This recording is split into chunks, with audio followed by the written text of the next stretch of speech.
I feel bad for him. That sentence, said just hours ago, caught everyone off guard and sparked a debate no one saw coming in Cleveland. At the same time, Joe Flacco's return has the fan base split. Some are fired up, while others, including analysts, are raising serious concerns. These are the two hottest Browns stories right now, and one of them involves a name that hasn't even stepped on the field yet, but is already making headlines. If you're a true Browns fan, subscribe to the channel so you don't miss any breaking news. Let's get into it. Joe Flacco's back in the saddle for the Browns, and after his 2023 Cinderella stretch, fans are riding high on nostalgia and optimism. The dude came off the couch, walked into Cleveland, and rattled off wins like it was 2012 all over again, pushing the Browns into the playoffs and becoming an instant fan favorite. But not everyone's sipping the Flacco Kool-Aid just yet. PFF analyst John Costco is pumping the brakes a bit. He's not questioning Flacco's arm or his leadership. What he's worried about is mobility, or really, the lack of it. Flacco's always been more of a statue than a scrambler, and Costco thinks that might be a dangerous combo when paired with Cleveland's sketchy offensive line. Let's break it down. The Browns' O-line was a bit of a mess in 2024. They graded out as one of the worst pass-blocking units in the league, 68 on PFF, and they gave up the second most pressures across the entire NFL, 240 in total. That's not exactly the kind of protection you want for a 40-year-old quarterback who isn't built to run away from trouble. And under pressure the last 2 years? Flacco's passer rating has been just 48.0, not ideal. Now here's where it gets a little murky. On paper, yeah, it looks like a bad mix. But context matters. Cleveland's line last season wasn't just underperforming, they were battered. Down the stretch, they were trotting out guys like Geron Christian and James Hudson at tackle, both of whom graded below 50 in pass protection. Despite that, Flacco still got it done. Also worth noting, playing with a pocket passer like Flacco might actually help the line. When Deshaun Watson or Dorian Thompson-Robinson were back there dancing around and improvising, it made life harder for the linemen trying to establish a clean pocket. Flacco doesn't stray from the plan.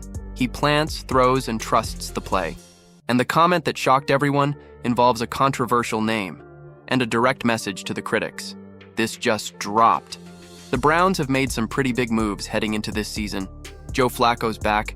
The defense got a jolt with Carson Schwessinger and Mason Graham, and they're still dangling the idea of adding Quinshon Judkins. But somehow, it's their third-string QB who keeps grabbing all the headlines, and not always in a good way. Yep, we're talking about Shedeur Sanders. The rookie with the famous last name is still adjusting to NFL life, but the noise around him hasn't slowed down one bit. And now, even Dez Bryant's chiming in, defending the kid and throwing a little shade at all the keyboard critics. Dez hopped on social media and basically said enough is enough.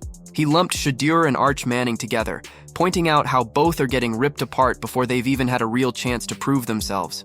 I feel bad for Shedeur Sanders and Arch Manning, Dez wrote. All I see down my timeline is hate for each player. These dudes want to play football. Allow their play to determine if they are good or not. One game doesn't define either QB. He didn't stop there either. Dez made it clear he doesn't play the politics game. No butt kissing, no chasing clout. Just straight up football talk from someone who's been there. And look, whether you agree with Dez or not, he's right about one thing. These two young quarterbacks have been under a microscope since the day they picked up a football. Arch, who's still early in his college career, caught heat after a rough outing in his third start for Texas. Yeah, it was a big loss to Ohio State, but he's still developing. Meanwhile, Shedeur, despite putting up big numbers at Colorado, slid all the way to the 5th round in the 2025 draft. Now he's buried on the Browns' depth chart behind Flacco, and folks are already trying to write his NFL story before it's even started. It's the double-edged sword of being part of a football dynasty. The spotlight never turns off. Every throw, every bad game, every quote gets amplified tenfold. But to their credit, these guys haven't ducked from it. They've leaned in and kept grinding. Flacco can still deliver, but only if he gets real protection. And the other guy? He's taking heat before even getting a shot. That's gotta change. If you liked the video, subscribe and stay locked in for more Browns updates.